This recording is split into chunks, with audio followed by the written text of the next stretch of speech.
What a Sunday, Joe. Wasn't that fun? I tell you, let's not. And first of all, when I saw and Tiki will appreciate this. When I saw Spiro Ditas was doing a game, I knew he was dead. I got to tell you right now. Stop. No, we never win when he does. I'm telling you, look it up. We never win when Spiro calls the game.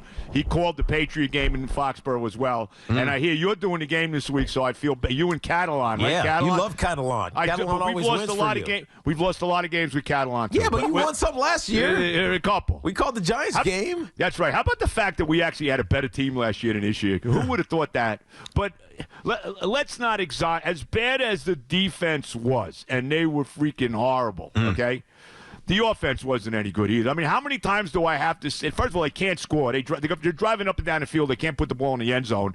God forbid when you got a first and goal on the 3-yard line, second and goal on the 3, that you run the ball again. What are you doing? They threw 3 straight passes, and that ended, you know how it ended. How many times did I see Rodgers throw the ball? He's throwing it this way, and Adams is going that way. I mean, how many times did I see that happen? I mean, this was an absolute disgrace yesterday. The defense was abysmal. The tackling, I thought, Teak, and Ev, I thought the picture of the game, right? This summed the game up. Was the missed tackle by Sauce Gardner, the ever overrated Sauce Gardner, when he has the I guess it was McBride, the tight end. He's got him wrapped up for about 5 yards short of the first down and a third down, and this guy breaks away and goes for another 15. What a disgrace. It was. Here's the thing. That play was the most important play of the game because at 14-6. Was it still 14-6 at that point? Yes, that's what kills me about it. It's 14-6. Remember, their first 2 drives, like you pointed out, they can't punch it in, but all right, they got points. They're down by 1 score, and you're about to force a 3 and out. That's it. If Sauce makes that tackle on McBride, it's 4th and short. They're punting, and who knows what happens. That missed tackle, which of course leads to a touchdown, of course it does, was, I thought, the most important play of the game. Well, it sums up to me the season, and it sums up certainly the season Sauce Gardner's had. I mean, he's been terrible. I'm sorry, he's been terrible. I don't care how his cover has been, whatever. He's a couple penalties every game. Every game he gets a couple penalties. He never gets an interception. I don't know what else to say. I really disgraceful. Yeah, well, the challenge for this Jet team now is what do you do? Going forward, what's the process? It's not as bad as the Giants because they have too many teams to jump. So, I mean, the playoff, think about it. Yeah, run the table. It doesn't even matter anymore for the Giants. But the Jets, in theory, could still find a way into it. But what do you do? You know what I mean? It's one of those, you're stuck really between a rock and a hard place, especially with an older quarterback who, is he playing next year? What's the process going to be like when you try to think about this Jet team going forward? You know what, though? The offense should be better, Teak. I mean, come on. You got these 2 guys at wide receiver. These are 2 top guys. They got as good a tandem as anybody. You got a guy like Breece Hall. Allen's nice. The offensive line. I actually think the offensive line is better with Fassinu now playing left tackle. Smith got hurt yesterday. Vera Tucker was back. Simpson was back. I know they got him a couple times. I didn't think the offensive line was terrible. But, the offense has got to put the ball in the end zone. And I know the defense stinks. I mean, what else can you say? Let's be honest. Losing Bryce Huff, Jermaine Johnson out for the year, losing John Franklin Myers, and not enough to me is being made about the injury to Mosley. Mosley looks like he's done. His career might be over. He's got a neck injury now.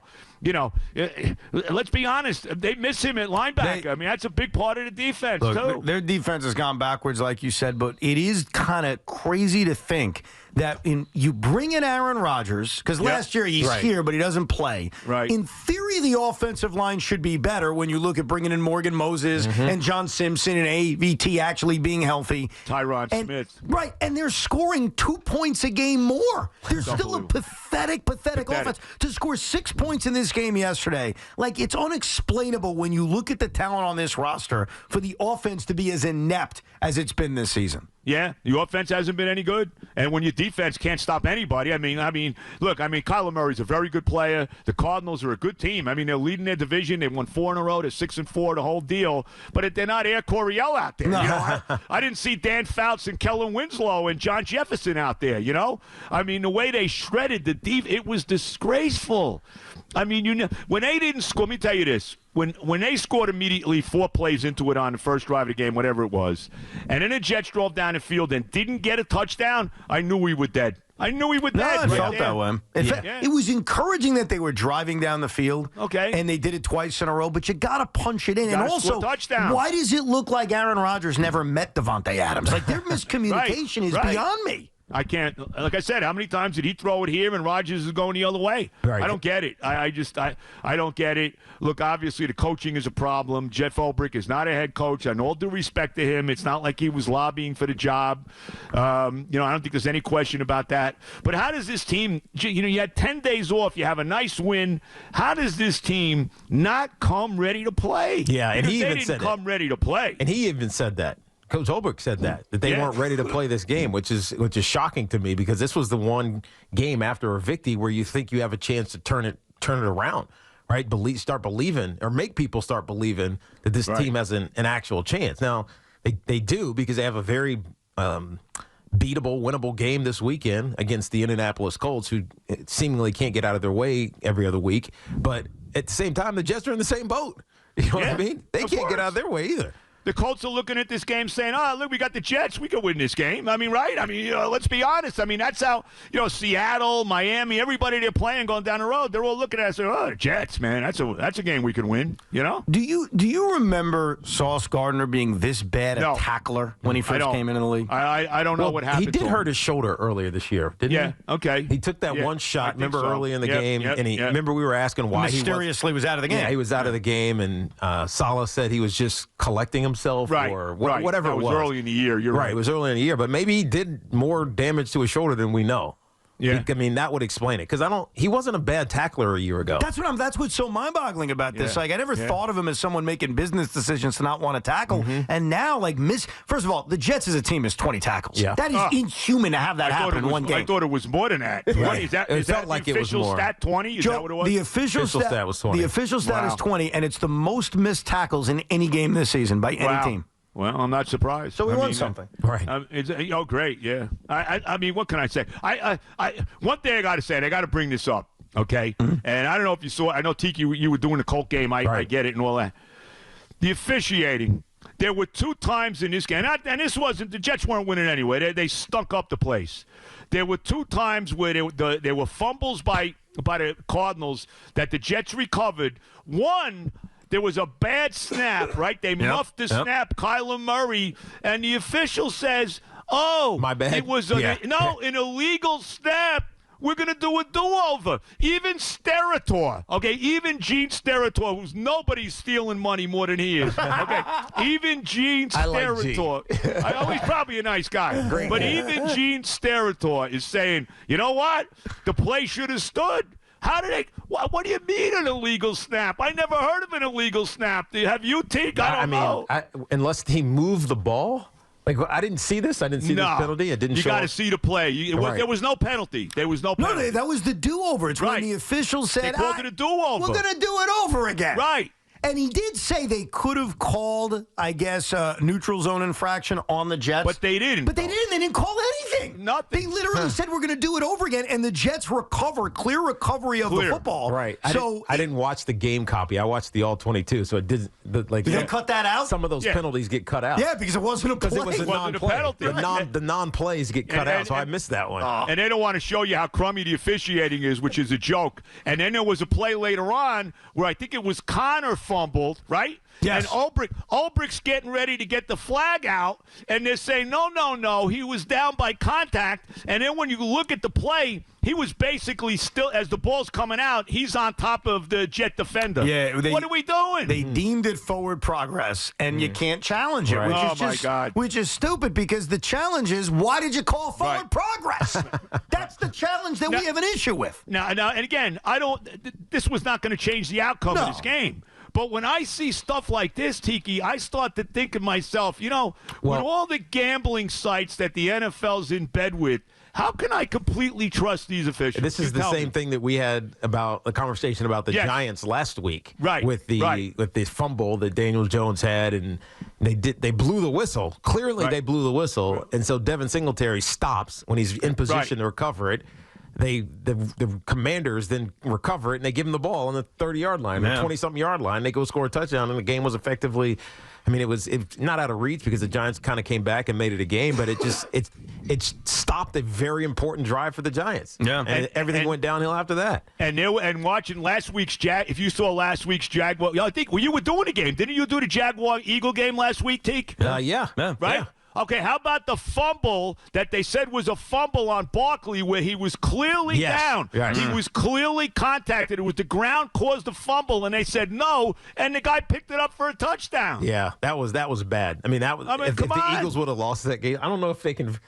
I don't know, play under protest. No, that was the type of, because the Eagles were in position to lose that game. Of course, right? And if they had lost, it's dude, we have to protest this game. Yeah. Yeah. Oh, look, it feels like the officiating has gotten worse. It does. It feels There's no question about it. I know we always say that, but it really feels it this year. We have, I mean, how many more weeks do we have left in this freaking season? Games. We got 7 games left. Okay. Right. We've got 7 games left, I think. 8 weeks, 7 games. 8 weeks, 7 games. Obviously, Jets run the table. Sure, they can make the playoffs. They're not running the table. That's not happening. Runs. Never mind running the table. As of right now, and I know things can change, do you want Aaron Rodgers back as quarterback next year? Here's the reason I say yes, okay? Because we have to draft a young quarterback here. And I don't want that. And I don't know how high we're going to be. Because we're going to win. You know they're going to win 5, 6, maybe even 7 games. So they're not going to be right down at the bottom for the Cam Wards and the Shadir Sanders and guys like that, okay? Because I think those are the top quarterbacks. Now, you think, T. Yeah. To me, those are the top quarterbacks coming out, okay? So we're not going to be down there for those kind of guys. That doesn't mean you can't get somebody, as we know. I mean, look where they drafted Mahomes and Lamar and obviously Brady and all of that. But, I want the young quarterback, whoever it is we're drafting, to sit for a year behind Rodgers. I really do. Why not? Makes sense to me. Yeah. I mean, I think in theory it does. It's just that. I think the problem is you see kids like C.J. Stroud last year, like Jaden Daniels this year, and you're like, I want to play them right away. But aren't they the exception to the rule, though, Teague? Well, I think they are because of the circumstances that they were put in. Right, with C.J. Stroud, Bobby Slowick, who was just mentored 2 young quarterbacks before in San Francisco, knew exactly what to do with a young quarterback. And it wasn't pretty early, but eventually he figured it out. I think Jaden Daniels in Washington with Cliff Kingsbury as his offensive coordinator and Dan Quinn as the head coach, who's an experienced head coach, right? They know exactly what they're doing. Yeah. He just did it with Kyler Murray like 5 years before as the head coach and offensive coordinator of the Arizona Cardinals when he won Rookie of the Year. So I think the circumstances you put that young quarterback in it matters more than anything. Forget the guy, the kid. It's the circumstances you put him in. And right now, we don't know who the Jets head coach or coordinator or play caller is going to be next year. So it's hard to make that evaluation. I got to bring this up too, Teak. I got to bring this up. So Joe Douglas, in his infinite wisdom, and he's got to go too. He trades Mike Williams to the Steelers for a 5th round pick. Okay. And I was livid about this because who's our third receiver? Lazard is out. Who's our third receiver? Mr. Drop the ball on the 2-yard line, Corley? Come on. Yeah. Okay? So they trade Williams. I'm watching. Thank God I watched the Steelers, Redskin going. Should be the Redskins, and I don't want to get into that anymore. But, the Commanders, okay? I'm watching that game. Great game, no doubt. And there's Russell Wilson, who looks like he's found the fountain of youth with Mike Tomlin in Pittsburgh. It's like it's 2013 again for this guy. And he throws this bomb into the end zone. And who catches the game-winning touchdown? Of course, Mike Williams. Right. Of course. And he trolled Aaron Rodgers afterwards, too. Oh, did he? He should. Yeah, on social media. He did some catch. It obviously was about the catch, but then he hashtagged it redline. Yeah, because that's Aaron's dig. Oh, right. Hey, look, you know what? He had it coming. Let's be honest. No, he did. And guess what? We got a 5th round pick next year. Yeah, great. Isn't that fantastic? I'm sure he'll make the team, No, Joe Douglas, you talk about Joe Douglas because we had this discussion before. With Joe Douglas. 30-63. Yep. That's his record as general manager. So you can tell me all the talent he brought in, and sure he did.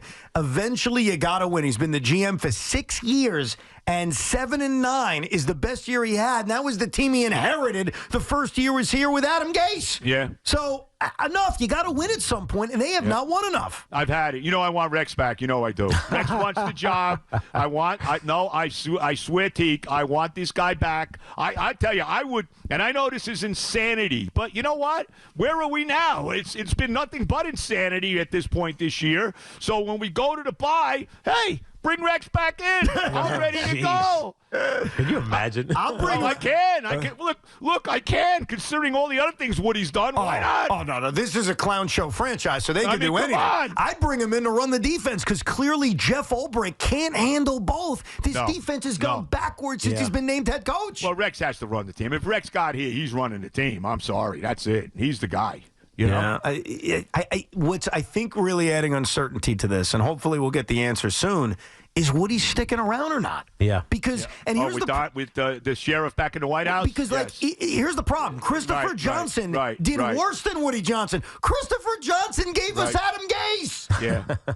That's an unforgivable crime against sports fandom. That's because he trusted Peyton Manning. Right. Yeah. Look, I don't know. Who knows? I don't know what's going to happen with Woody. Christopher Johnson was terrible as well. Woody's, like everybody wants him to. They want him to sell the team, but he's never selling the team. He's never selling the team. He's not doing that. Who's kidding who? So you think over the final 7 games they're going to go, 4-3? And just, I think they'll win enough games that they won't be – the draft pick will not be, that great. It'll be somewhere like 9, good enough, 10. but not great. Right. Because there's a lot of teams below them. It's I know. amazing how many teams are really bad in this league. I think there's like 5, 2 or 3 win teams right now. There are 6 teams with worse records than the Jets, and then there's a bunch of 3-7 teams, including the Panthers and the Saints and the Patriots, who are also 3-7. How about the Patriots sticking it to the Bears yesterday? Yeah. Right? Bears 13-3, they won that game? No, 19. Was it 19? Yeah. Okay, whatever it was, they won the game pretty easily over the Bears. Give the Patriots credit, man. Right after Gerard Mayo basically called his team out, and then he faced a lot of criticism for that, including from Bill Belichick, the Patriots have responded to their credit. So yeah. Right now they have. What a disaster. It's and when does it end? You know what I mean? Never. When does it end? I'm watching this. It's 56 years without a Super Bowl. It's 14 years without a playoff appearance. It's 9 years without a winning season. And you know what? This could be the worst of all because the expectation level with Rodgers was through the roof. 100%. This disappointment that the Jets have provided us last year because of the injury and this year because of the performance, it's not even close to me. It's the biggest disappointment in my lifetime around the Jets. It really is. It really because of the expectations. It's pathetic. It really it is what it is. And I don't know where we go from here. Like I said, I take Rex back. The thing with Rex, and I know they wouldn't bring him back after the bye, but the thing with Rex is he wants the job. To me, he's got a lot to prove if he came back to coach this team. I think he's got a massive chip on his shoulder about that. I really do. I think he'd come in and kick some tail. I'll give you another guy I like for a head coach. You're going to laugh when I say this. Okay? Go ahead. Coach Prime. You want I'm not kidding. You do? Why? I absolutely. Why? Because I think he's done a good job there with that team. He's got some big players there. His son, Travis Hunter. Their position right now, Colorado, to actually win that conference, which would, if they could do that, they'll get into the playoff. But I there's something about Dion. I think Dion would come in. I'll tell you one thing. Dion would teach Sauce Gardner how to play freaking corner. Now, Dion didn't tackle I was going to say he's not going to teach him how to tackle. That's for sure. But Dion, to me, is the greatest cover corner of all time. No doubt about that. And Dion, how many times did we see the pick six and a little of this? Right. But that was also just superior athletic ability. No, yeah, of course. I like Dion as a coach. I think he's eventually getting an NFL job. I think I really do. I think he will, too. Really do. Yeah, it depends on when he wants to do it. Right. And what franchise is willing to make that jump? Yeah. We'll see. Yeah. Joe, always good talking to you, man. Guys, all the love. Great talking to you. Likewise. And be well. The great Joe Benigno here in his weekly spot after the Jets lose pathetically to the Arizona Cardinals. And this is where we are on November 11th.